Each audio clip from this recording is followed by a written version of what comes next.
In 2004, archaeologists excavating a 17th century privy beneath a school in Rochester, England, discovered something truly chilling. A stoneware jug, fully intact, with a pale reptilian pattern. Inside its sealed depths were copper nails, a coin, a tooth, and fine white blonde hair. It was a witch bottle, a ritual object designed to trap and kill a suspected witch. And the practice was terrifyingly common. The concept was simple. If you believed you were bewitched, a healer would prescribe a witch bottle. You would take the afflicted person's urine, cork it in a bottle with nails, pins, and needles, and bury it in the earth, often beneath a hearth. According to the 1671 text The Astrological Practice of Physick, this was a cure. And it worked by sympathetic magic. Whatever happened to the bottle, happened to the witch. The bottles were prescribed by cunning folk, village healers who were not witches themselves but practiced counter-magic. In one account from the 1681 book Sagicismus Triumphatus, a Suffolk woman was treated by such a healer. Her husband was instructed to bury a bottle with her urine, nails, and pins. She began to recover.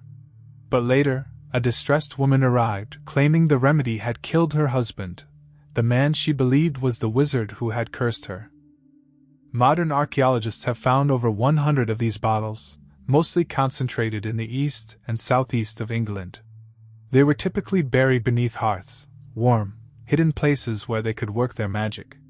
But contrary to popular belief, they were not protective charms. They were targeted prescriptions for a specific person already suffering from bewitchment. The ritual was based on sympathetic magic, the idea that objects connected to a person could affect them at a distance. The urine linked the bottle to the victim. The nails and pins were intended to inflict pain on the witch. Some healers even boiled the bottles, causing them to explode, a messy but supposedly effective way to break a curse. The oldest witch bottles were typically made of stoneware, specifically Frechen jugs from Germany, traded at English markets. Some had a barbed man, bearded man, face and were nicknamed greybeards or bellarmins, the latter resembling an unpopular Italian cardinal.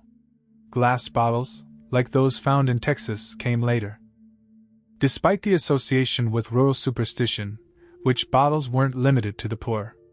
They have been found in manor houses, ecclesiastical properties, and urban locations. They were a part of 17th century life, a response to a world where malevolent forces were thought to be everywhere. But here is the question that haunts archaeologists. Did the bottles work? The belief in them was certainly strong. And the people who buried them were desperate enough to believe that urine, nails, and sharp objects could break a witch's spell. Today, the bottles are artifacts, but in their time, they were a matter of life and death. And somewhere, in the east of England, dozens more are still buried beneath the hearths of old houses, waiting to be found.